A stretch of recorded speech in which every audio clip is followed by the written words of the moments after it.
Dark Souls Archthrones is a free mod for Dark Souls 3. The mod is completely free and made by a team of Souls fans.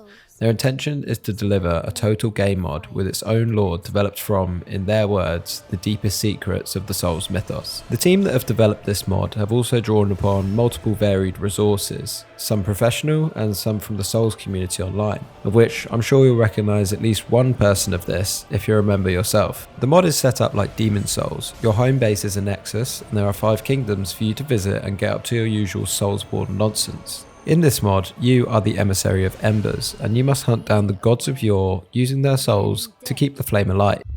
When the chosen savior turned away from his duty, the Firekeeper took charge,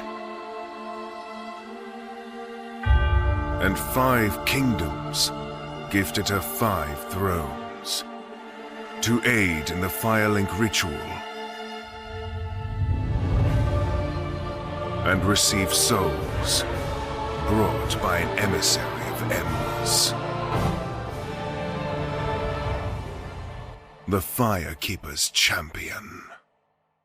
If all of this sounds a bit confusing, that's because it is. You need a good grasp of Souls lore to understand kind of where the story starts. If you don't have that, the game is still very enjoyable, but I recommend going over to Vatividya's channel to check out all of his videos to gain some knowledge on the lore of the main series. I've played Dark Souls 1, Dark Souls 3 and all the DLCs, Bloodborne and Elden Ring multiple times, so I'm kind of a middle of the road Dark Souls fan, if you will, and when it comes to the lore, I really struggle to absorb it all. So don't let this deter you from playing this game, as it still has so much to offer on its own. So let's get into it. As always, in Soulsborne games, you start by creating your character. Now there's a page on Twitter called Actual Names, and according to the Hungarian Catholic Church records, there was genuinely a dude called Fartas Wolfgangus that lived in the 17th century. As soon as I saw this, I just knew that it had to be my Archthrones character. Apart from that, I picked up the fire bombs as my starting gift and finalised it. I feel like in every Dark Souls playthrough now, the character has an RGB skin tone and is either grossly over or underweight, so I guess you could just call this a niche approach to character design. You start out the game in the rain-swept outpost. This is similar to most Souls games starting areas, such as the Undead Asylum or Chapel of Anticipation. Here you get a grip of the controls and basics of combat, starting off with a few simple enemies, collecting some items, then this. The tutorial boss in Souls games is most of the time really hard to beat, and you're meant to die, and that's exactly what I did. However, I did put up a pretty good fight, and I think if I went back for a new playthrough, I could beat it. After this, you wake up in a small room, and slowly get to your feet. There's a chest in the room which is empty. Thanks, Dark Souls. After leaving the room, we are met by a man praying. When he gets up, we talk to him and he reveals that he's looking for someone called Irina. She is featured in Dark Souls 3. The man speaks of her as his sister and that he has not heard from her since her and her knight Aegon set out on a pilgrimage. We know from Dark Souls 3 that Irina is locked away by Aegon because they failed on this said pilgrimage for her to become a Firekeeper. Immediately you can see how the lore is linked into the main game, which immediately for me makes it more appealing. And it's a good placement of character and dialogue, as at least for me, like I said, I think fans definitely want more from the Dark Souls universe, and this just develops on it straight away, so it's a good touch. This guy will show up more later on, but for now you can learn miracles from him here. In another room there is a man dressed in grey, spouting some crazy stuff about embracing the curse and hollowness, but he doesn't want to talk to us as we have not embraced said curse. We open the door to be greeted by the Nexus of Embers. This is a cross between the Firelink Shrine in DS1 and 3 and the Demon Souls Nexus, by name and by function. The mod has obviously changed a lot about it though, to just feel familiar and new enough at the same time. Blue skies move overhead and lush greenery drapes down from the open ceiling of the chamber. 5 thrones sit opposite us. If you've played these games before, you get what's going on here. I explored the Nexus, looking for doors and fake walls, all while taking in the stunning soundtrack, which is obviously just a rework from other Souls games. You can just tell by the quality and vibe.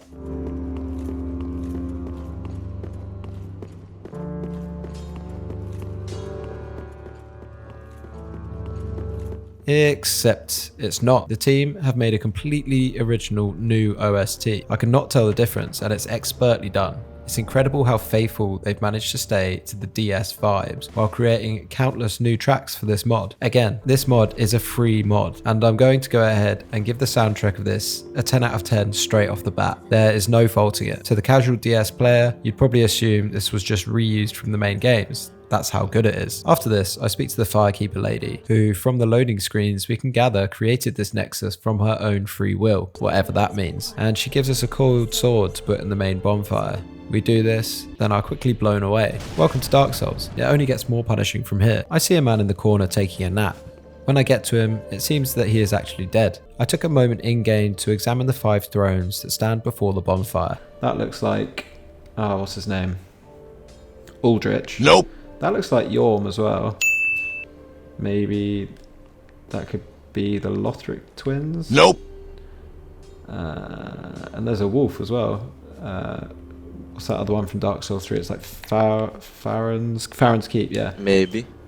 I went over to the blacksmith, who was our old friend Andre from DS1 and DS3. His role here is the same as in the main games. Off the bat, the game is familiar but new. For me, it's hitting all the right notes so far. There are some other NPCs in the Nexus, one who I like to call Mr. Storage Box, for obvious reasons. I'm gonna lie. That was a lie. Nice try, friend. But your face tells a different story. On the opposite side, there is a drunk merchant. He sells a number of good items and boss gear later in the game. I mostly used him to sell materials and stuff to get souls to level up. I then make my way to the first Archthrone to finally start playing the actual game. Once again, we awake somewhere random. This time, a cell of sorts. We emerge from the cell to a place called the War-Torn Village. We collect some items and light the bonfire. It's here we are introduced to the first set of enemies for the game. One smaller red knight and one larger blue knight. I'm gonna try and take this dude on. Are you sure about that? Holy shit. Run away, run away, run away, run away. Second time around, I get stuck in, and this guy drops basically 0 souls, which I found a little surprising. We cross the bridge and dispatch a few more enemies before, with basically no Estus left, I started doing my favourite thing in Souls games, which is running. And this also went poorly. I've started running now, so I think I'm just going to have to carry on. I'll take this guy. Oh my god. Are you serious? For God's sake. Fatality. I made my way back to the bridge that I slipped off due to a... It was a misinput. Ow, forgot about that. And light the bonfire. After some leveling up, I make my way around the left side of the barn that contains the bonfire. Shit. Feels pretty Dark Souls still, right? So far so good. I then come to a village entrance. Okay, I guess this is the first boss fight then. You look like that guy from Bloodborne. Was it the one at the beginning? Yeah. What's it called? The Cleric Beast. And what's that one? Lawrence in the DLC. I feel like he's similar. I think I'm in a bad. Oh. Okay. Slash. That scream, man. So intense. With these guys, you just want to like get underneath them. It really takes away the effectiveness.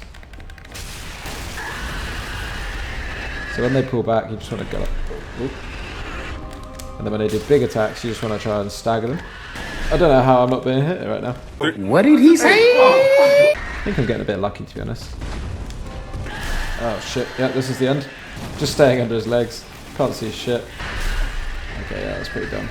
Oh, okay, second phase. You look like you're giving us some goo over there.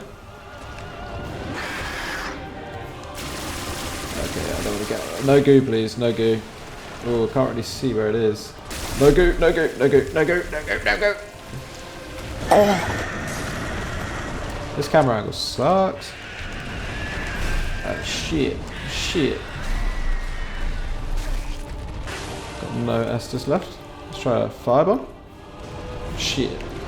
Try another firebomb. Shit. Can we stop with the goo, please, my brother? Right, how am I going to do this?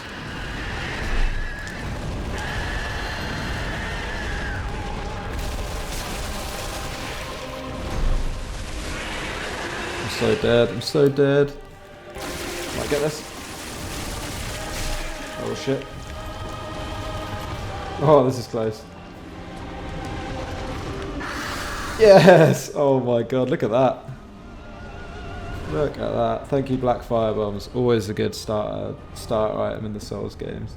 Overall, this is a great first boss for the area. Thematically, it cements some of the things we've seen in the village so far, i.e. a couple of rambling ghouls that have pus monsters and omen things coming out of them. It's clear that this village, essentially the undead settlement from Dark Souls, has a problem with a curse that is infecting people and things and turning them into beasts. Very similar to Bloodborne as well, don't you think? Mechanically, the beast is sound and a fun fight. I did beat this first try, but if you think that means the game is easy, you are wrong. After beating the beast, we open the gate to get some PTSD from a familiar character model standing on the brow of the hill. Please don't kill me. Luckily for us, she's friendly, unlike Dancer in Dark Souls 3. It seems me and the other players were thinking the same things. What a fucking cool sword. Come to blows. I head back to the Nexus to level up before heading back to the war-torn village. In front of us is a small battle of sorts. The area is full of knights, a red v blue confrontation. The red knights are of Lothric and the blue knights are of Gertrude's forces. Gertrude was Queen Guinevere of Lothric's holy maiden, until one day she was visited by an angel.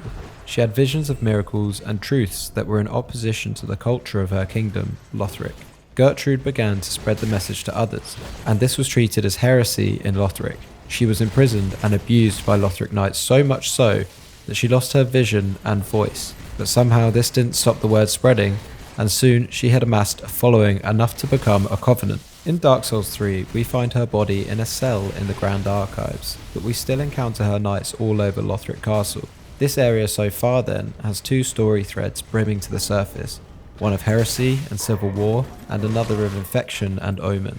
I use my favourite tactic in the game and run away from all this nonsense. I come to a quiet area and open a door. This is the first of our shortcuts for the area. Again, a welcome sight for all Souls fans. I clear out some enemies for the souls and head back to the bonfire to refresh my Estus and level up. It's a shame you have to go back to the Nexus to do this every time, especially if your PC suffers from load time issues. After this, we head back through the doors to the fog wall opposite and we encounter our second boss of the game. This boss is called the Angel of Gertrude. This boss is hard. Yeah, I think this one might take quite a while to beat. Where do you come from? That's going to be hard. That is bollocks. Right, going in with 3 Estus.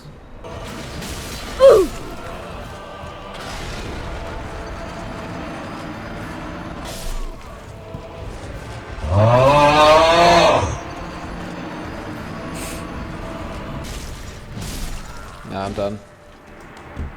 This boss, visually, along with its arena, is stunning. You have a wide open courtyard brimming with white blossoming flowers. Then, of course, the Angel Knight with giant wings. Through the area, red and white blossom floats through the air. If this boss was just judged on appearance, it would be a straight 10 out of 10. Perfectly Dark Souls, beautiful and terrifying at the same time. The boss's moveset is mostly derived from the Crucible Knights in Elden Ring, which, if you've watched my other videos, you'd know are my least favourite bosses. To make matters worse, a second angel spawns in at half health. Oh, fuck. Fuck, fuck, fuck, fuck, fuck, fuck.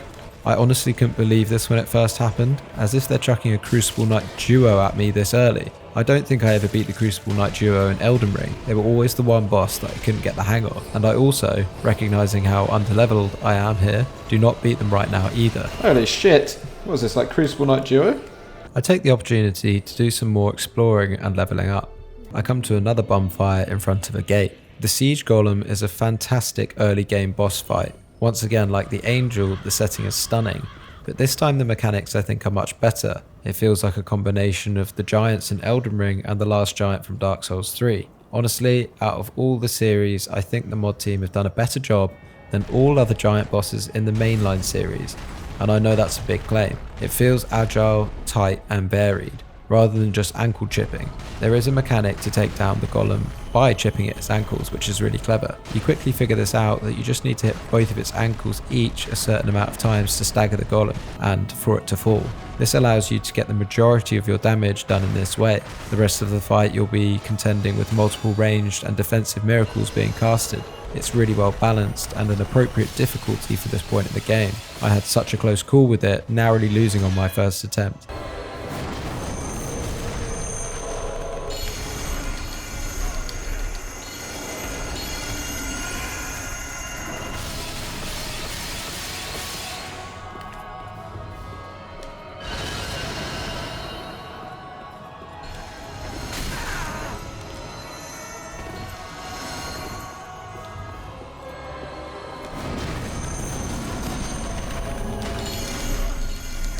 No! Oh, that was it. I was going to get him.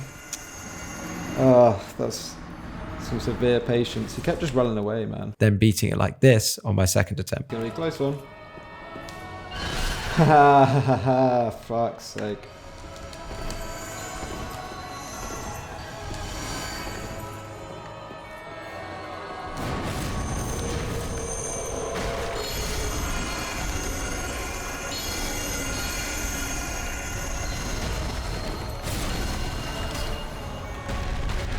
Oh, what a kill, man. Oh, I'm so...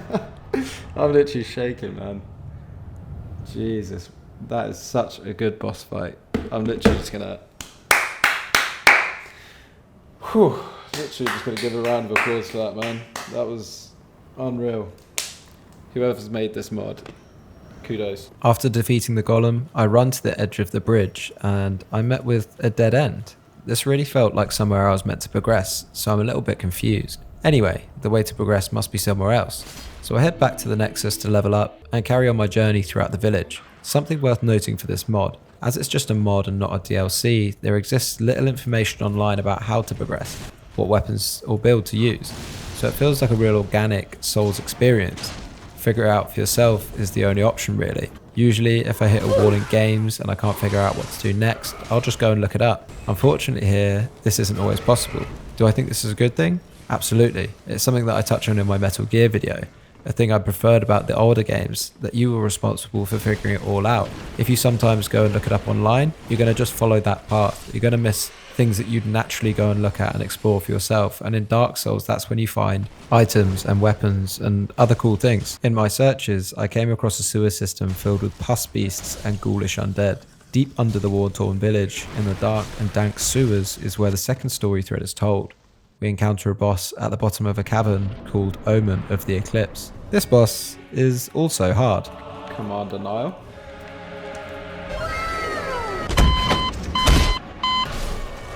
Yeah, pretty good fight. Pretty good fight.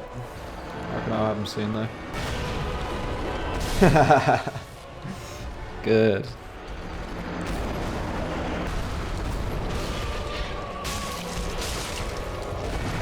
Yeah, there we go. Okay, so I know I can beat this guy. I got the rhythm down a little bit. Third try.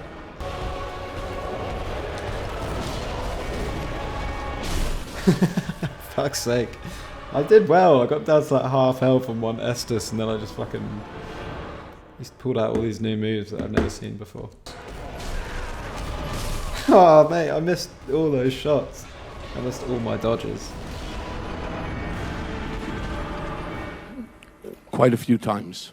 50 times? More. 100 times? More. 200 times? More. 500 times? Probably. Over the 10 years. Over the The Omen is at the end of a really long run back, and I died a really big amount of times. This compounded to make it a confirmed struggle for the below average gamer such as myself. The character design is great, reminiscent of the commanders in Elden Ring, with a bestial-like growth formed on its back. Its moveset is mostly derived from Godry in Elden Ring, which you would think, having done a boss guide video on this guy already, I would be familiar enough to dispatch him easily. If you thought this, you are wrong. I also thought this. I was also wrong. I tried multiple different approaches: armor, no armor, shield, no shield, dual wielding, not dual wielding, and I was just getting two-shotted relentlessly. I spent an hour and a half on this boss in total. Along with this and the Angel of Gertrude, I think it amounted to almost 25% of my actual game time. I think, unless I just needed to get good, that I was a bit too underleveled here. It's the first area in the game, so maybe the game is telling me that we don't need to complete the Archthrone kingdoms one by one, and that we should just go and level up in another area, collect some new gear, and come back stronger. So that's eventually what I did. It's a great touch and follows the approach that Elden Ring had, with the freedom to go anywhere at any time in the map within reason. I think the way it combines the Demon Souls and Elden Ring approach is the best formula I've seen in a Dark Souls game. In Elden Ring it's possible to exploit this. However, in Archthrones this is less easy, as each of the levels are pretty directly scaled and linear, and although not specified, you can work out which ones you're meant to do first, and which are meant to be later in the game. Why this is better than Elden Ring, however, is because of the linear level design in each subworld.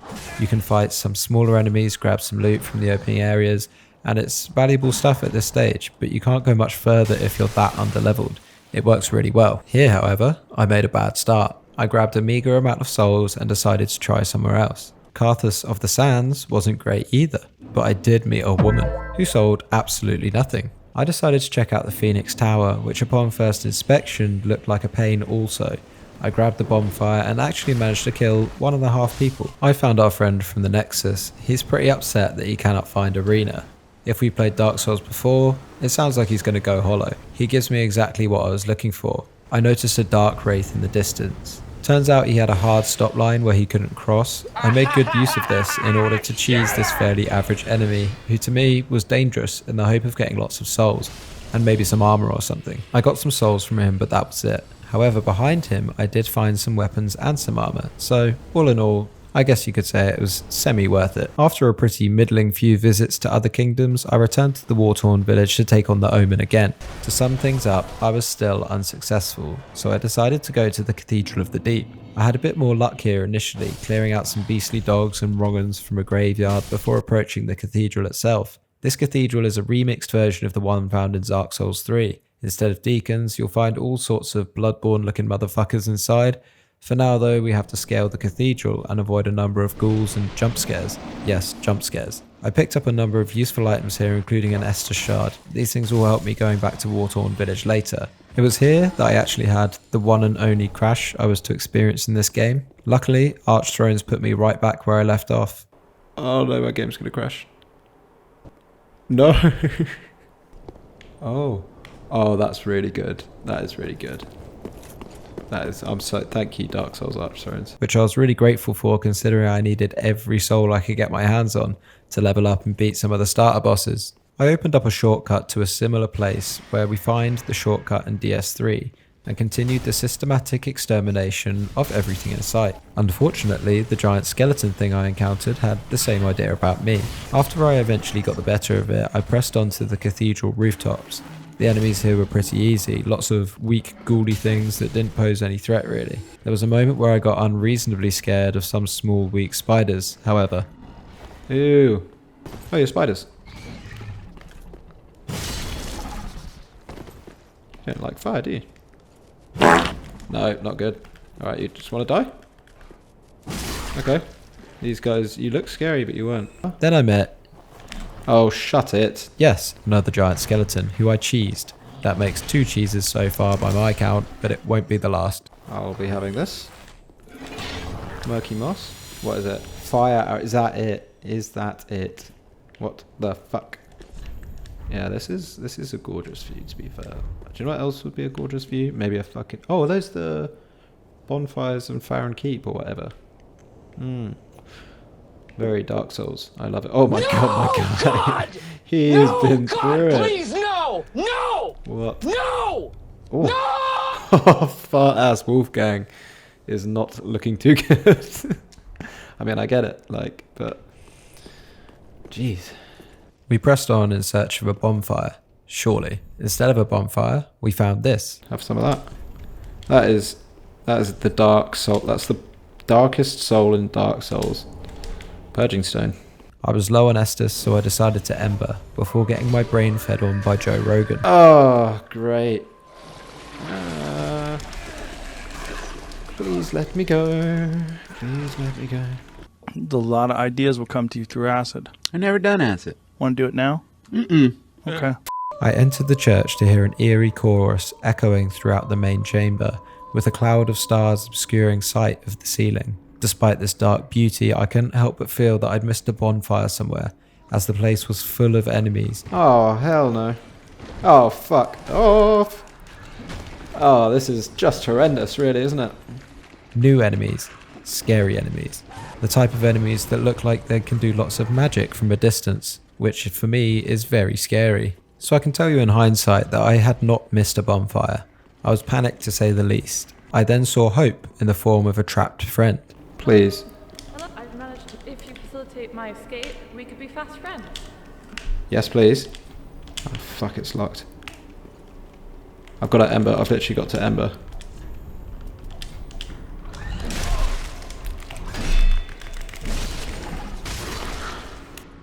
I was ambushed by a weak spider that brought me down to maybe 1.5 healths. The end was nigh, but I had to try, and to believe that there would be a bonfire nearby. That rhymed, that's so Yep. You're disgusting. I'm going to kill you. Give me $200. What the fuck is this level? 6,000 souls. As expected, I was thwarted and lost a costly 6,000 souls. This time, I managed to get my own back on Joe Rogan, Fuck off. but was ended by a Cathedral night. It's fair to say at this point, I was having a minor upset. Shut up, seriously? Oh, that's fucking so shit.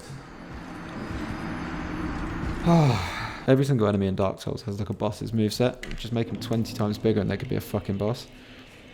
I'm raging. I'm absolutely raging. This time in the game represented serious struggle, but to be honest, in hindsight, I think it was the hardest point of the game. I think there's nothing wrong with the actual enemies or difficulty really, just the level of my player, meaning that there's a slight imbalance here. I'd have to farm loads of souls for someone of my experience to get through the level reasonably. Alternatively, depending on how you look at this is just a good challenge and will help you get good. I'd just recommend a bonfire at the church entrance, is all. Holy shit. Shit, everything wants me.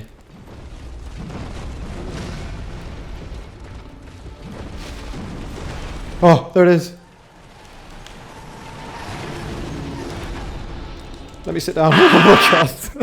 That was horrendous. What a terrible, terrible placement of bonfire choice. I narrowly avoid dying to the absolute carnage relentlessly chasing me down and take a deep breath. I meet a friend and take a well-needed break listening to him, although I didn't actually interact with him anymore after this. I destroyed some boys near the bonfire in confidence due to me being mere feet from the bonfire. That felt really good. Then I hit another wall. This was a remixed Deacons of the Deep fight. Should be easy, right?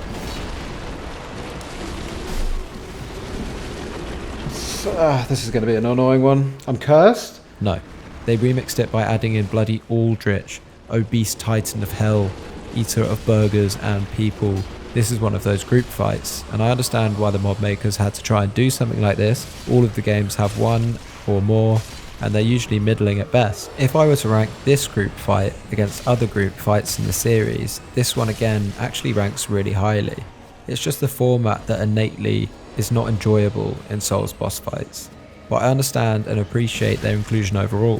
So in a weird way, I'm trying to say that they did a really good job again. The fight starts out with Aldrich's health bar empty, and the boys in here are doing some sort of ritual to bring him back to life. The more you kill, I believe the weaker he is when he spawns. And when he does spawn, he is exactly how we understood him to be from the Dark Souls lore. I'm going to quote the Dark Souls wiki here as they sum him up pretty nicely. Aldrich is an expansive sludge of maggot-ridden rotten flesh, humanity dregs, and his own bones, as well as those of the victims he has consumed. When we meet him in Dark Souls 3, he's halfway through eating Gwendolyn. But prior to this, Aldrich, once a devout cleric and generally normal bloke, took a rather creative approach to spirituality by embracing his passion for devouring humans, all while bloating over time into a delightful melted sludge. Because of this people-eating interest of his, he was banished from Irithyll to the Cathedral of the Deep, where he was to be imprisoned. The church specialised in rituals of purification from stagnant darkness, thanks to a peaceful and sacred body of water. I think the intention here was to purify Aldrich. However, due to his power from eating people and his standing as a cleric, Aldrich found himself in a cushy position as a potential Lord of Cinder, with the support of his church to indulge in all his wants and desires. Side note here, apparently his extracurricular activities during this time period included a non-consensual affair with someone called Rosaria, producing offspring that he promptly consumed. Aldrich then sacrificed himself as a Lord of Cinder, as we know. Aldrich's legacy lived on in the form of some dead, dark dregs. Due to the aforementioned people-eating, Aldrich had transformed the sacred waters into the deep, spawning a plethora of repulsive life forms like Joe Rogan that we saw earlier, and the rest of the Redditors we came across in the church. When we meet Aldrich here, we are fighting him in this deep, formerly a sacred pool, and he is being raised from it by his followers. This is what the developers intended to do. They wanted to tell and retell the story of Dark Souls that more than likely isn't known by most of the community, digging out the deep lore and bringing it to life. Despite my agony in progressing through the area, this is done so perfectly well here, I think. Anyway, long story short, here I add this boss to the list of to-do laters and move on. I head back to the Nexus and level up the big boy Phoenix Zweihander that I picked up earlier. Then I travel back to the war-torn village. Yes, I'm going back for the Angel of Gertrude. I died. So I head back down into the sewers for the Omen of the Eclipse.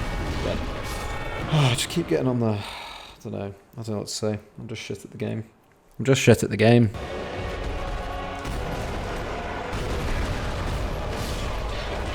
What is that? What the fuck is that, man? He literally does a fucking reverse 360 with a stomp whilst he's got 1 foot on the ground to find me. That tracking is awful for me.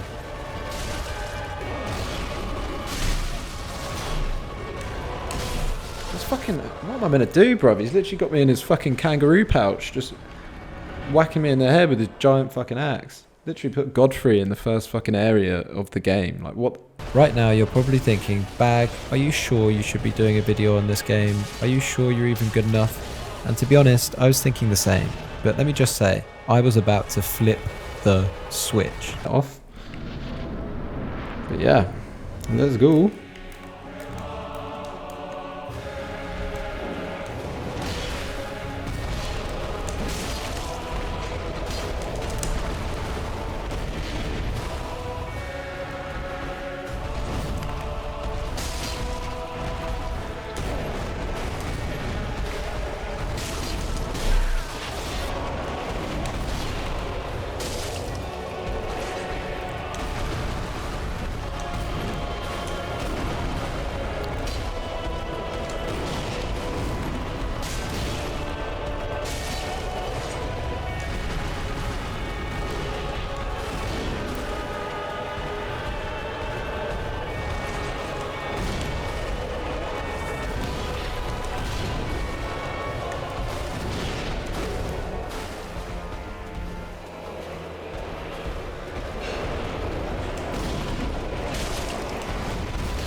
I had done half the job, and I knew this phase 2 from Elden Ring's ulcerated tree spirit. I knew how to beat it. Despite its erratic behaviour and confusing movement and camera angles, all you need is a shield, and I got it first time.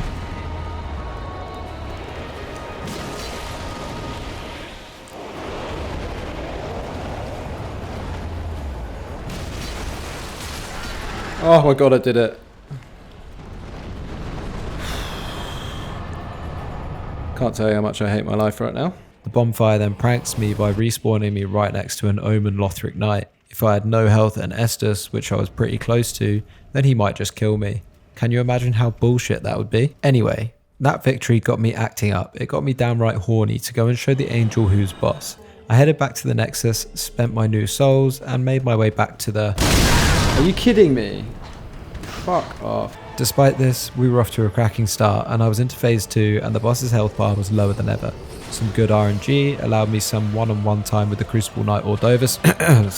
I mean the second angel. Victory was just about in sight. This was it. I could feel it in my plums. I took a hit, danced around his attacks, and managed to get the final hit in. At the time, however, I was in such a trance state that I didn't even realise I'd won. Oh, I did it. Jesus, my guys. Looks like he's on his last legs. After beating these guys, who I think are my least favourite bosses in the game, we are granted access to Gertrude's Hall, where she sits quietly. As she cannot see or speak, we have the option to join her covenant, to which I said absolutely fucking not, and we were on our way. I thought there may be something after the angels, something a bit better. It seemed again quite anticlimactic. Anyway, we went back to the Nexus to do the usual upgrading, bartering, and yapping, and on to the next. I want to warn everyone watching now, from here on out, I go absolutely fucking beast mode on most of the bosses, mostly. The Omen and the Angels are without a doubt the ones that I had most trouble with. It'll be interesting to hear what other people had trouble with. But right now, in the echo chamber that is my own experience, I'm going to imagine people have gone through the same. I buy the laboratory key from Ebrius for a hefty amount of coins. I find a man that could rival me for ugliness. Macloif, god of medicine, catches some stray anger from me due to the fact that I think this room and its services are not going to really help my playstyle. Fucking brilliant. I bet it's all to do with spells and everything like that, which I don't use in my game, so... Macloif yaps on and tells us of an admittedly cool new elixir system similar to Elden Ring, except with this one is a consumable with up to 3 uses. You can create the contents of the elixirs with ingredients you find around the world. A cool touch and another variable to lean on if you need it during a close boss fight or something. Something else worth noting that's in this room is a mirror. This mirror is your respec mechanic, like we've seen in previous games. I then destroy Macloif's only table and head back down. Deciding I'll need a new weapon, I see that I can change the Angel's Soul for his weapon. I have the strength requirement and almost the dex requirement. I test the moveset and I'm feeling excited about it, and I keep it for when I next level up. Something that I didn't realize in the game at the moment though is that it actually had a faith requirement, and I didn't actually capture this, but I was pretty embarrassed when I tried to use it and I couldn't because I'd actually leveled up the dex to meet that requirement. So we're just going to move on from that and carry on using the claymore. After a quick visit to the cathedral where I didn't die multiple times to Aldrich, I head back to the nexus, and something is off about it. I was being invaded in my safe space. My safe space is being invaded. It's a cool event, especially because they removed the OST and changed the lighting, so it's just eerily quiet. And like I said, I'm meant to be safe in the Nexus. That's not where I'm meant to be surprised with a backstab or getting absolutely bludgeoned with some kind of giant knife. Next up on my list of likely failures was Carthus, or as I like to call it, Kenshi. I started exploring the area and do some looting, gathering upgrade materials and checking out the new enemies. I think it's worth mentioning one of the reasons I enjoy both Carthus and the Phoenix Tower is because I haven't played Dark Souls 2 or Sekiro. A lot of the movement and animations I think of the enemies are taken from these games. It comes across to me really fresh and fun seeing how their movesets translate into this game. On that, I'd like to say that the team have done a fantastic job of this. You can't really tell where they adapted from other games and feels totally natural to have them in this game. Whilst we explore the open area, I'm going to give you a bit of lore on Carthus. Carthus of the Sands is referenced heavily throughout Dark Souls 3, but it's not a place we ever get to visit, at least not in its prime. We do visit, however, the catacombs of Carthus, but as you can see here, we have little to no visual or experiential relation to what the developers have brought to life in this mod. The kingdom was known for its pyromancy, evidenceable from the combat techniques of the enemies we encounter here, as well as the warriors' use of curved swords in combination with the pyromancy. It is said that the warriors were able to move as weightlessly as a grain of sand. Wolnir, who we also fight in Dark Souls 3, was a ruler of this kingdom after forcing his way to the throne with lots of force. Wolnir was a fierce ruler, using his warriors to conquer most of the known kingdoms. Consumed by power, Wolnir wished to outlive every other being and become the last of the dead. He sentenced his empire to death, killing literally everyone. This is when the catacombs of Carthus that we visited in Dark Souls 3 come in. They were built to house all of the dead, everyone. Wolnir would then start dabbling in necromancy to reanimate himself and an army of skeletons before, whoops, he fell into the abyss. Anyway, go watch Fatty if you want more. We rejoined the action here with me exploring the red mine of Carthus. Nothing much in here apart from some Minecraft Steves and some new items. That was until I met a fog wall. What do you think happens, guys?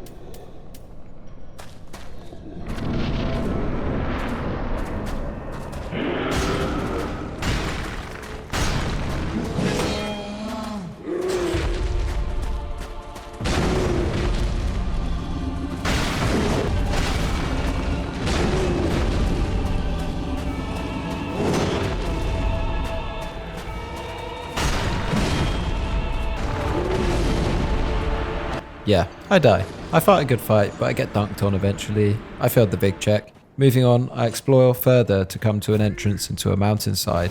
I'm greeted by a lovely little bonfire, and I'm almost smited once again.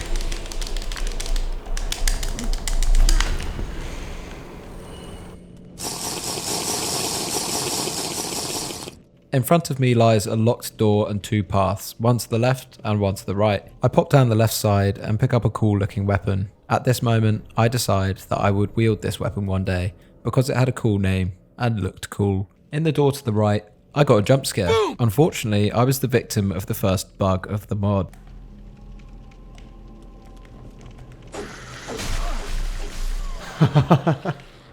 Why did I start defending with my... I pressed L1 and it started defending. Honestly, I promise, if you saw my hands. Why is that? I don't want to defend with that. Why it's broken. Obviously, I don't want to use that to defend.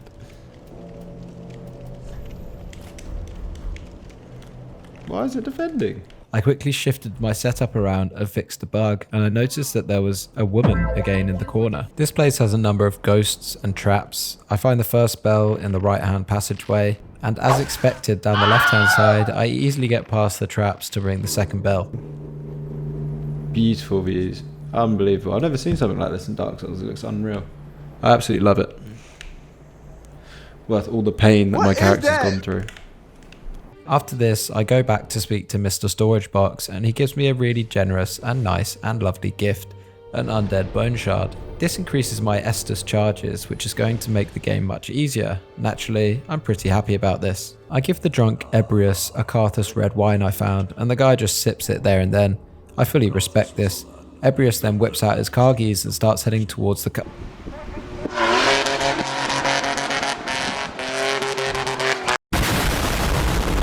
I then finally level up my build, buying the Uchi to accompany the Black Blade. These are both weapons that you can dual wield and have a bleed build up on them, and we all know how good bleed is. Unfortunately in this mod, I didn't even notice bleed working on anyone. Despite this, I enjoyed the Black Blade and Uchi for a while after this. I head back to Dune 2 to grab some more items and materials, and I find another undead bone shard, which again filled me with joy and hope that I might be able to actually progress in this game. I start a fight with another big drunk man, and he checks my Vig pretty hard. In death, I realise that I was right next to one of the bells that I need to ring, so I head back to ring it. This time, I don't make any mistakes with the big drunk man, and after multiple encounters with the sandworm, I get straight up munched by the guy out of absolutely nowhere. Second time around, I own this guy so hard that he just runs away, and he gives me an Estus shard. I head back to the Nexus to do some upgrades. After this, I head over to the war-torn village to grab another Estus shard, which I heard rumour of through the Redditors in the Cathedral of the Deep. I, at this point, realised that I am so hollow that I actually look worse than all of the undead down here combined. After this, I head back to Macloif and buy his mystery booze to give to Ebrius. This turned out to be a fantastic decision. Ebrius notes that this wine is truly aged. Drink it, man. Neck that shit. Oh, he's drinking it. I thought he was going to say something like, no, I could never possibly drink that. He now has pretty much unlimited Titanite shards, and some large Titanite shards too, which I immediately take off his hands. This is a great reward as it allows you to respec and get a new weapon of choice up to a decent level with ease. Sometimes in other games it feels like you can get a weapon late on and you've already invested all the materials in one weapon and built your character around it stats wise, so this is a great feature by the mod team. After this, full of spunk, we head back to Aldrich the Obese. And remember when I told you we flipped the switch earlier? We kill him first try. One more time, come on! Yes! Eat my fucking dust, bro. Once again, this seems like another dead end. I thought we might progress somewhere else afterwards. There's a bit of a theme going on here. We press on exploring the Cathedral of the Deep.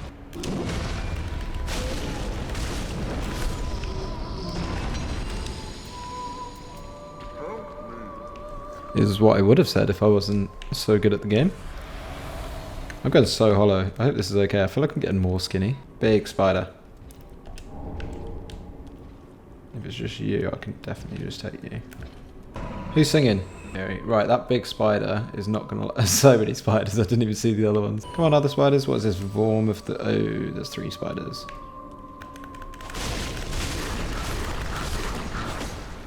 Two more? Hello there. Oh, fuck off. You can get fucked. Yeah, no.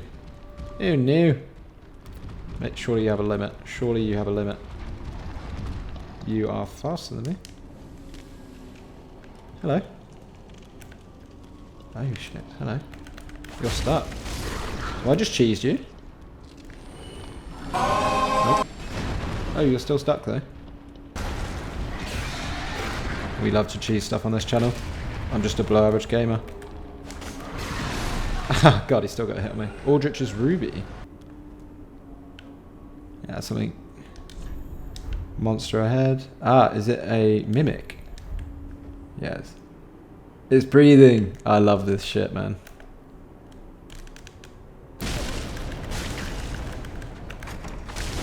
Okay, now run. They get a little bit frisky, don't they? You coming out?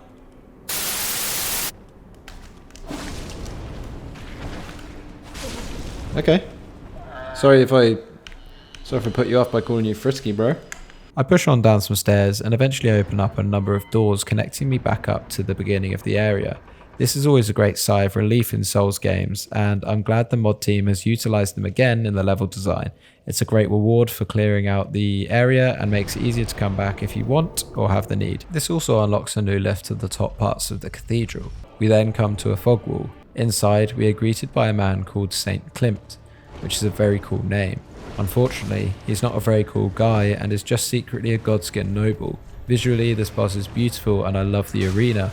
Mangled bodies fill the centre and big red candles illuminate the chamber. I find Klimt pretty easy, at least in the first phase. Then something very unexpected happens.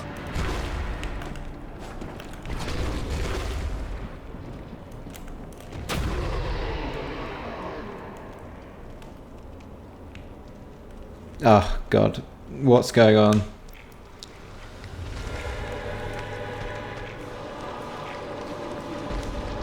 Great. He turns into the one reborn. I have to say, for a boss I hated in Bloodborne, I didn't hate this one as much. I've said this a few times, but I think the mod team have improved on what From Software have done previously.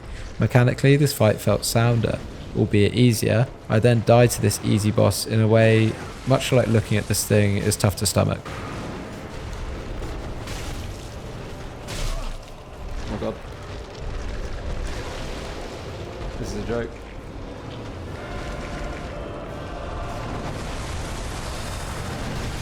No, come on. I was literally so close.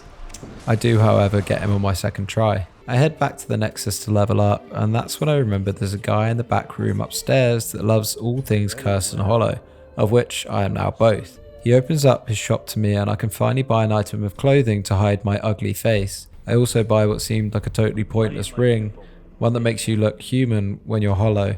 My insecurities drove me to make this purchase. I wore it for maybe 20 seconds before realising it was a waste of a slot. Following this, I make my way back over to the COD to fight the final boss for the area. The Great Deep Accursed is a boss I completed first time. It seemed a little easy. Maybe I was now over-leveled, or maybe my playstyle is suited to these kind of bosses. Either way, I did enjoy the fight, and the presentation, whilst being very Bloodborne again, was really on point overall.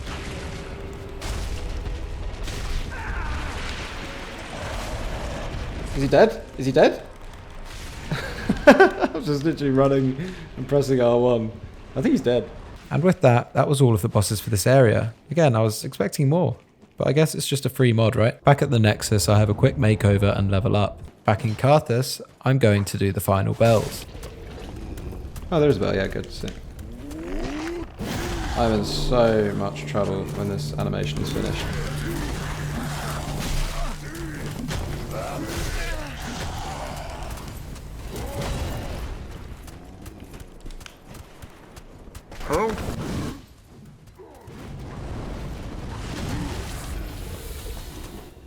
Help me!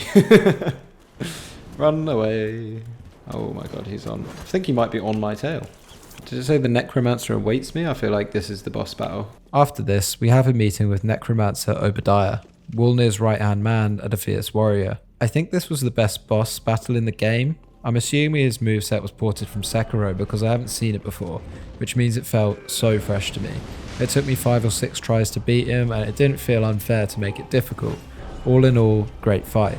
And yet another boss arena to add to the long list of things this mod has done right. Obadiah also summons skeletons in halfway through to change up the pace, and he greases his whip up with the black flame, and also starts leathering you with black flame sorceries. And just like the theme of Sekiro, the game in which his moveset came from, I beat him two-handing the black blade, which I found in the room next door. Once again, we've hit the end of the road in Carthus, and again it seems anticlimactic. No cutscene or conversation that I've completed in the area. Maybe something once you've completed all of them? I don't know.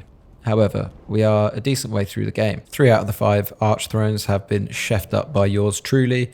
Next up we have Iliam Lo and the Phoenix Tower, both Dark Souls 2 areas recreated incredibly by the mod team.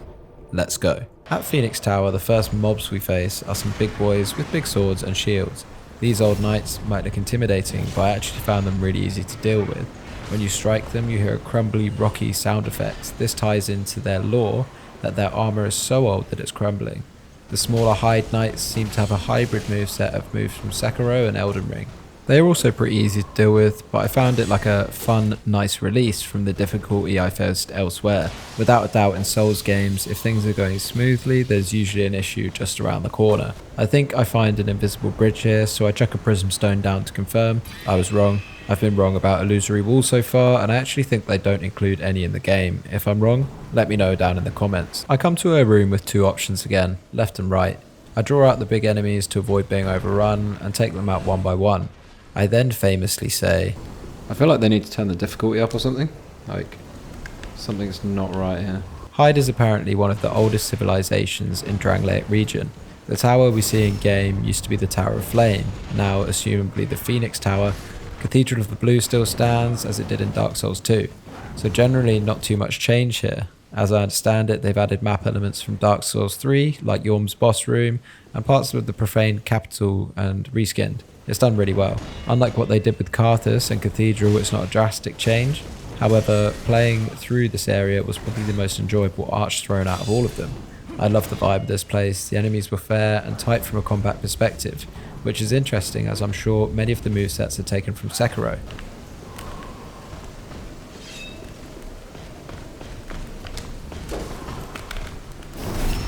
Fatality. You really thought you were him, huh? Turns out this place is called Quella's Chamber. Quella is a character in the Dark Souls universe, but one that has only been referenced and not realised in-game. There is actually very little information on him. Yes, him. Quella is the god of dreams. If you're having trouble with this conception, just think Quella and you'll hit the mark. Feminine and loves a nap. Sorted. What Archthrones does here though is develop that character from the deep lore and realise it fully in-game. I'm a bit surprised that he doesn't want to talk when I first meet him. Although Quella does not want to talk, the OST does the talking for him. It's absolutely beautiful.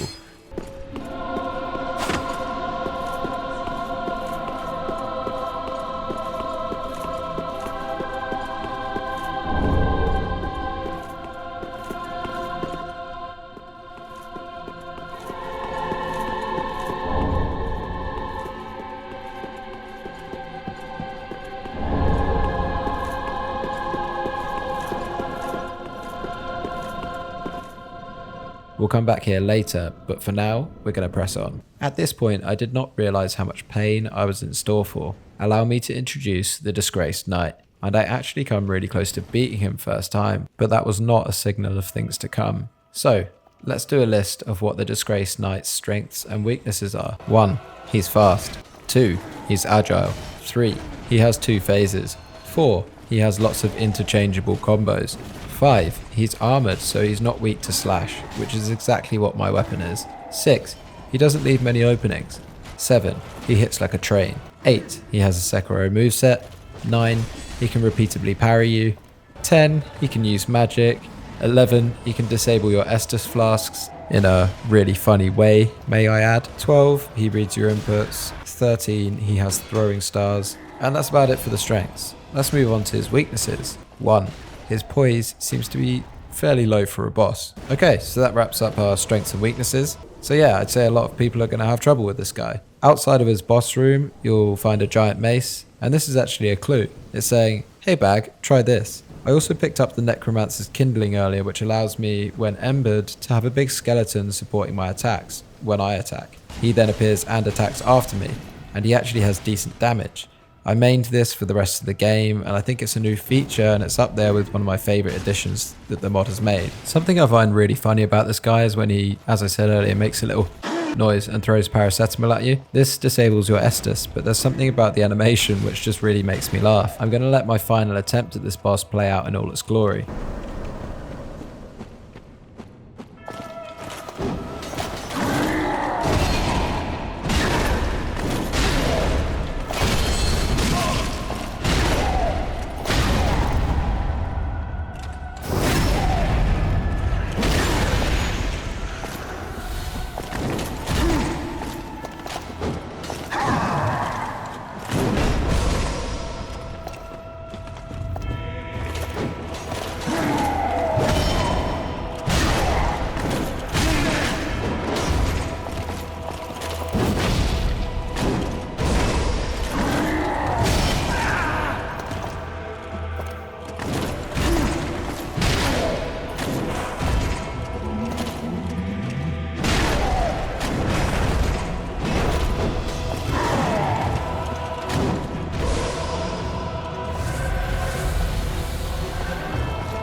Fucking yes, just jammed with R1 until he's dead. Come on. Oh, why was I wasting my time with that katana? One thing I love about a lot of these boss rooms is just the mass and quantity of half-dead bodies barely holding on. It reminds me of Ludwig's boss area from Bloodborne, the absolute terror of this thing just choosing to chill in an area with hundreds of murdered and chopped up body pieces shows how depraved all these bosses actually are. It certainly feels like we're the good guy in this story. After this, we head over to the Cathedral of the Blue side of the map. Due to picking up the giant mace outside of the Disgraced Knight's room and finding a buckler shield outside of this one, I deduce quite quickly that I'm going to have to learn to parry. I do, however, have a 100% parry success rate so far in this game. 1 out of 1. But I've never actually parried at all in Dark Souls, apart from the Gwyn fight in Dark Souls 1, obviously. So let's see how this goes. An invader? How about the foul spirits? These people shall not tread this.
So, this was going to be tough. Keeper of the Old Gods, I believe, is a new character, and he definitely has a Sekiro moveset. He has an awesome armor design, and his phase 2 is very, very epic. Despite me raging loads at this boss, I can't help but admire it. As a whole package, this is a great boss, and I'm going to let my winning round against him play out.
Oh god, is this going to do it?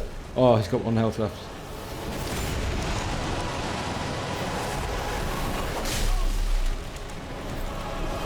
I lost him.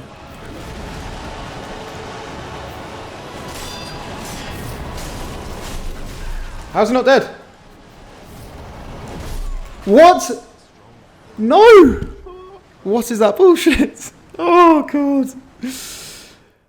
This game, man. This game. Oh. I'm a trick. Oh, I did it? Yes, that was my winning round. The game just does a little fake out. On the terrace at the back of the arena, we see the old Dragon Slayer from Dark Souls 2. Another nice nod from the team to develop the lore of the main games and tie it into how they're retelling it. This strategy makes the mod feel like a main game expansion and is a big positive from my perspective. After this, I head back to Mr. Sleepyhead's room. It turns out that there are some summon signs around the Phoenix Tower area that I had missed. The first being with a character called Warden Jessa, help them defeat Longfinger Kirk, and then return to the bedchamber to engage in a nice conversation. The voice acting is actually really good here, I have to point out. It's been pretty faultless throughout the game, but I am surprised with the writing and the quality. Another summon sign is found near the first bonfire. You need to help Sir Florian, a blue sentinel, defeat a phantom called Kraton the Wanderer. He absolutely nails me the first time round with some frankly OP acts.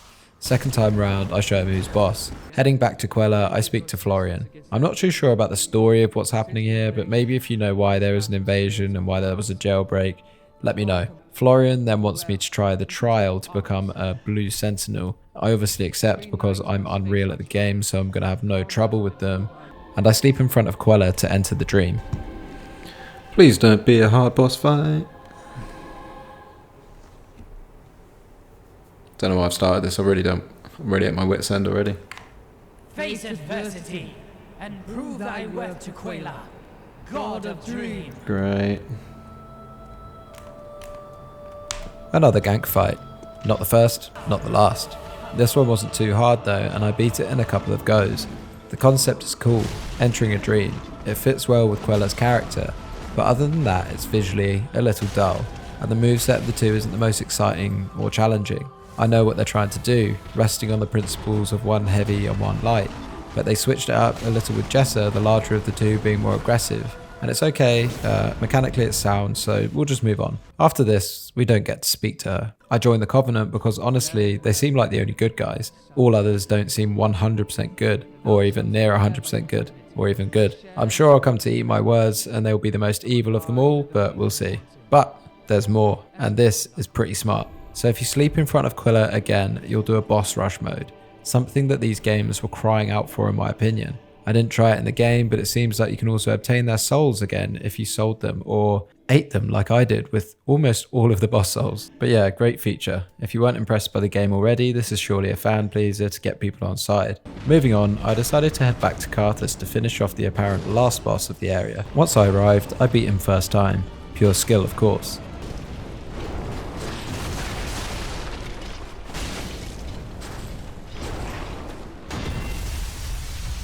Hey, get up my...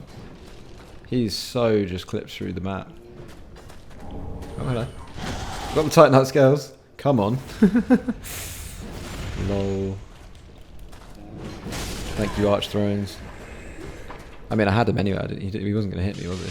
Last of the Archthrones to conquer is Iliam Lo.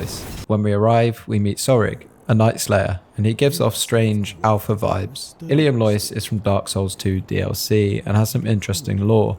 And I'm going to directly quote the Dark Souls wiki here because the person that writes that page is better at writing than me, so strap in for story time. Iliam Lo is a land far to the north of Drangleic, with vast natural deposits of ivory ore. At some point in the distant past, a fragment of the Bed of Chaos, the source of the Flame of Chaos, and the seedbed of the demons, survived from Lordran and drifted to settle underground in the region. It started to give birth to atrocities and monsters that cursed the region, leading to people fleeing in fear. Not long after, following the collapse of Ferosa, which I have no idea what that is, the highest ranking knight of its army abandoned his home and reached Iliam Lo. The proud knight saw the suffering of the population and decided to devote himself to the protection of that great land. and so he took his crown as the new leader of the country and started to fight the raging chaos thanks to his powerful soul as their Ivory King. Bum bum bum! The Ivory King thus trained his faithful Iliam Lo knights and commanded them to strike down each malformed terror that arose from the chaos, and eventually managed to contain it underground. The Ivory King erected a grand cathedral to appease and stem the flame of chaos directly above the opening leading to its infernal depths, and around it he then built the fortress city of Iliam Lo. The garrison wall was also built around the cathedral city as a protective wall to fend off the creatures of chaos, and it was defended by the sorcerers and knights of Iliam Lo. When we arrive at Iliam Lo, we are warned to turn back by an ethereal voice. Obviously we don't listen, and when we arrive at the throne... Oh my god. That's not how you sit on a chair.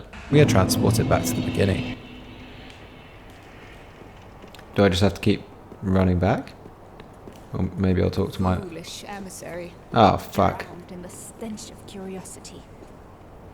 I shall put thee down. Fitting of a mongrel. Hello, Janara. We have the first boss of the area, Janara One Eye. You might be wondering why she is called this. Wonder not, I have the answers. It's because she has one eye. From what I can tell, she is a completely new character in the game. Her dialogue coupled with the lore suggests that she's stopping any who try to reach the flame of chaos underneath the castle. She's a solid boss, visually stunning, and with a beautifully sleepy soundtrack to match her slow but purposeful movements. Again with a moveset that I didn't recognise and feel completely new to. If anyone knows the origin of this moveset, let me know down in the comments. I did have a fair amount of trouble with Janara One Eye. There is the opportunity to help Sorag defeat her too, but this doesn't defeat her in your world. I decided I would just change my strategy again.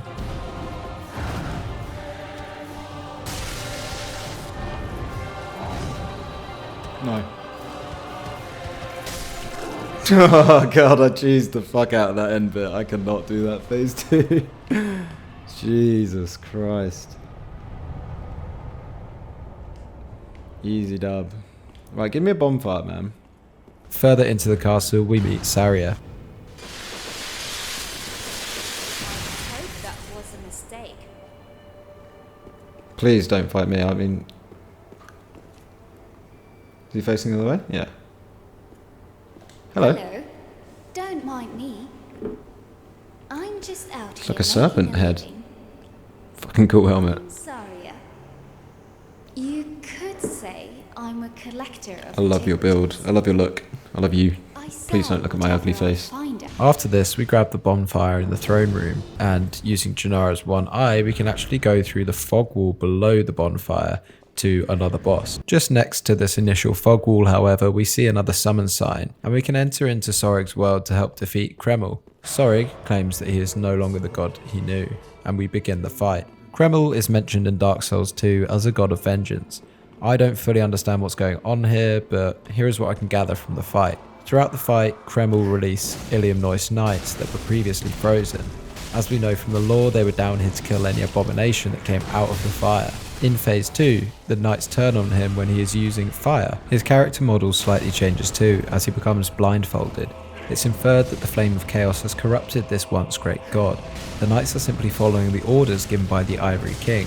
Kill any abomination that comes out of that fire, and his moves and attacks are assumably using that chaos flame, so this means they must kill him. I help Sorag to victory and return to my world. I then try and take on the boss by myself, but I have some major issues and bounce off him pretty hard. I was barely doing any damage, and as he releases more knights, this really becomes a DPS check. The longer it goes on, the harder it is. And if you kill these knights, then phase 2 will become much harder, as you can't rely on them for support. It's a great dynamic, I believe, repeated from the Ivory King DLC in DS2. Instead of persisting any longer, I went back to the Nexus to respec my character. I'm really glad they included this feature, as it's just what I needed at this point in the game. I put all my points into strength and used the unlimited supply of Titanite shards I gained earlier from Eclipse and S's mini quest to buff it sufficiently to face the other challenges of Iliam Lo. I decided to explore other parts of the castle. We then find our old friend from the Nexus standing idly by the rampart we just got the key to. After speaking to him, we start pushing through the castle ramparts. There seems to be persistent fire here, which I think alludes to the flame of chaos taking hold. All of the enemies, Silver Knights and rats included, have red/fire eyes, which I think confirms this. killing them relieves them of this too. Next we have a fantastic boss fight. This is Silver Knight Captain Erdan, and to be honest, putting you in a tiny room with an aggressive, unhinged captain of the Silver Knights, I thought this would be really tough. I really like these close quarters boss room designs as well as a switch up. I think it's the smallest room I've ever fought a boss in my experience with these games. Beneath the room is a furnace. I love the detail that you can see numerous bodies reach out of the fire below. It's gently simmering as you fight above it. Something I think they could do to improve this is in the second phase when Erdan erupts in the flame himself, they could increase the intensity of the fire below to make it feel more intense in phase 2. If big elixir fire were reaching through the grates and maybe the room filled up with more smoke, this would be a pretty cool challenge. I can just imagine Erdan's eyes and sword covered in fire being all that you could see across the arena until he reaches through the smoke to attack you. I think the story of the area is clearly two sides struggling for power again.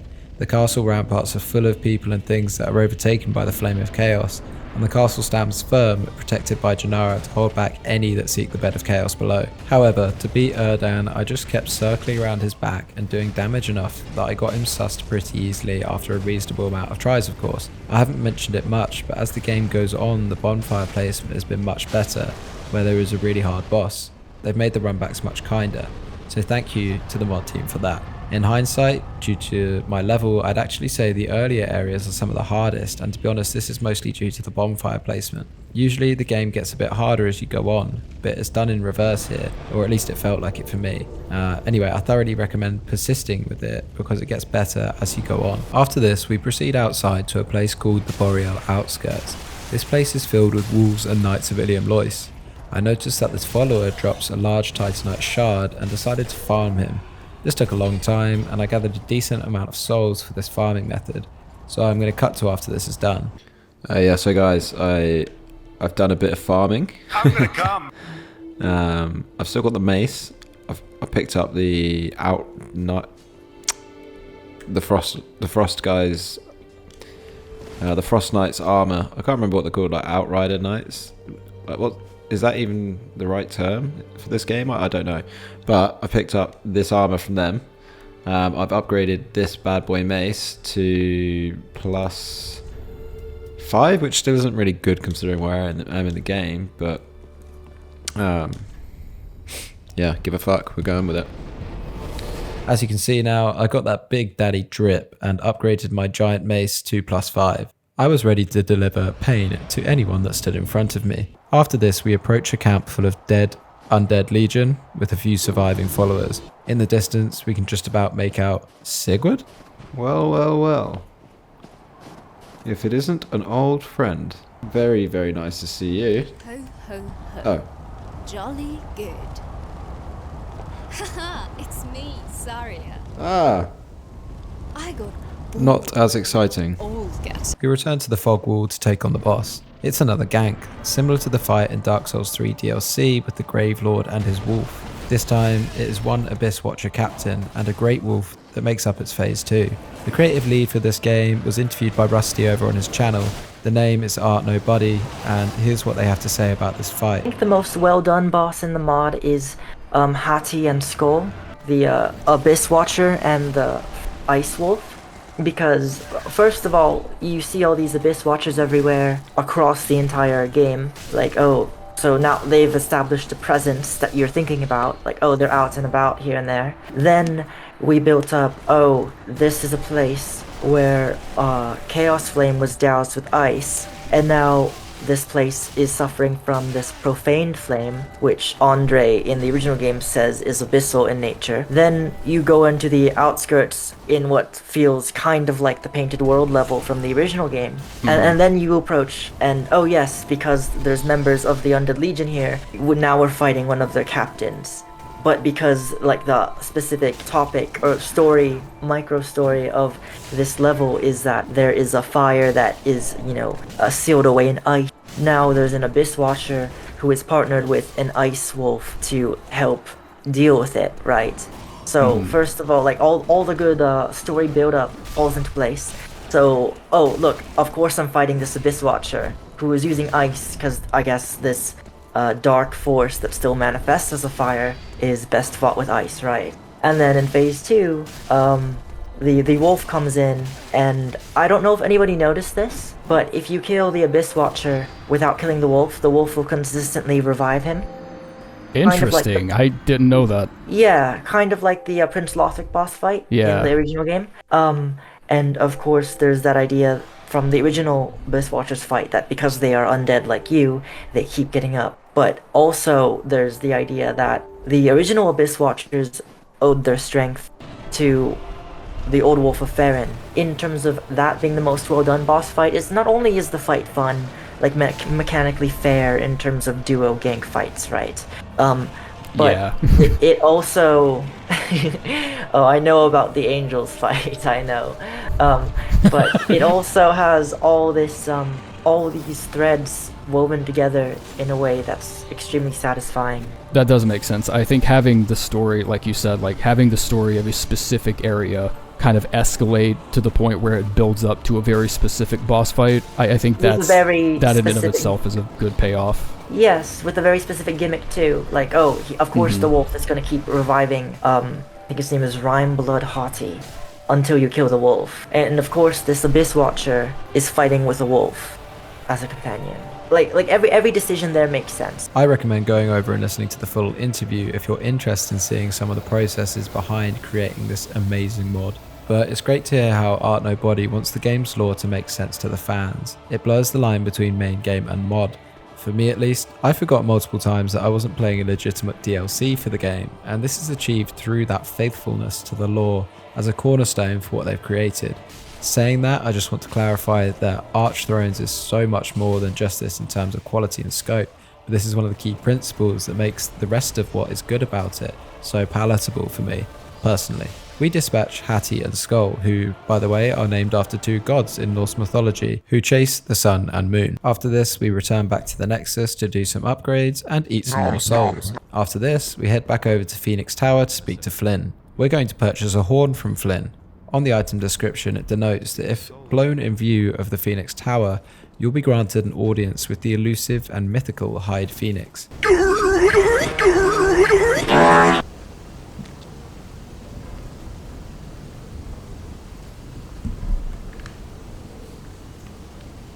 Oh. Yo. They just hurt my guy down there. Okay.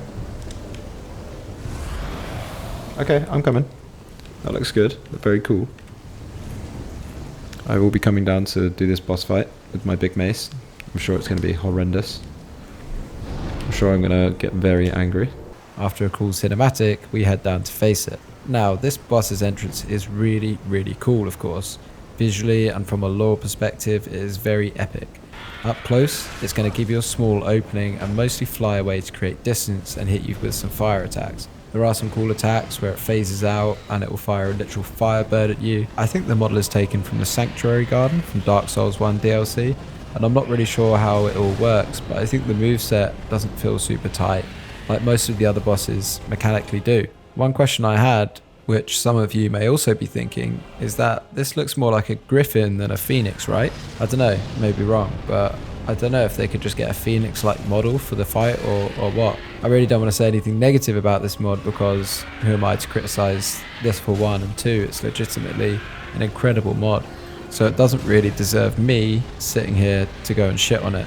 But I think, if possible, it would be better to use a bird rig from Elden Ring, scale it up and see what can be done with the moveset, animations and textures. I'm sure the team looked into this and there's probably a good technical reason for why it won't work. My favourite part of this boss, apart from how you summon it, is when it enters into phase 2 and flies up to the Phoenix Tower, then rains down hellfire. I quickly found a safe spot though, luckily, as this shit hits hard. If you stand where I do, you won't get hit throughout the duration of the attack.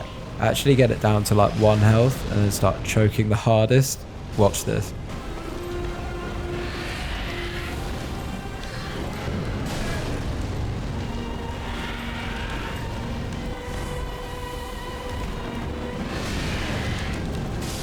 Oh, my skeleton got it. Fuck you so much. Love you, skeleton. Love you so much. When I do finally get it, it's actually my skeleton bro who gets the final kill. We return to the Nexus via a homeward boner, I have enough Titanite shards, etc. to make my weapons +6 and do some leveling up. After eating the legendary hide Phoenix literal soul, god I am so gross, we head back to our boy Kreml, haver of the worst name, to take him on. I was just thinking there should be definitely a feature where if you do what I do and just eat all of the main boss's souls rather than transposing them for weapons or something like that, your character just turns into a sludge like Aldrich. I think that would be really cool. Anyway, Kreml's moveset in phase 1 is basically just an ice version of Radagon, so this fight wasn't too hard to master as some of the moves were familiar.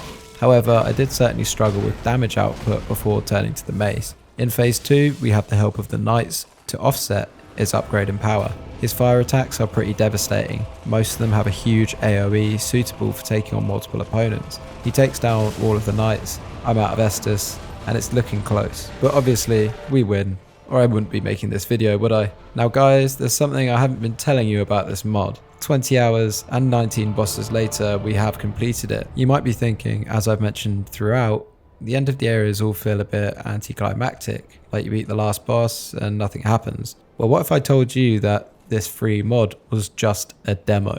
That's right, this demo could be sold as a huge DLC for Dark Souls as it is. I think you get, what, 3 or 4 bosses per DLC normally? This demo has 19 good bosses. The team are going balls to the wall here in providing this much polished and professional content as a demo.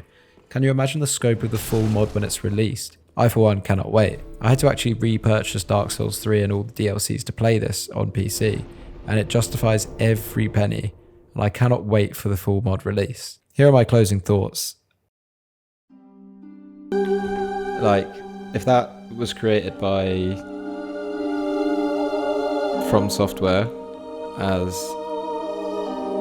a DLC in terms of scope and quality, I'd pay full price. You know, it was so good.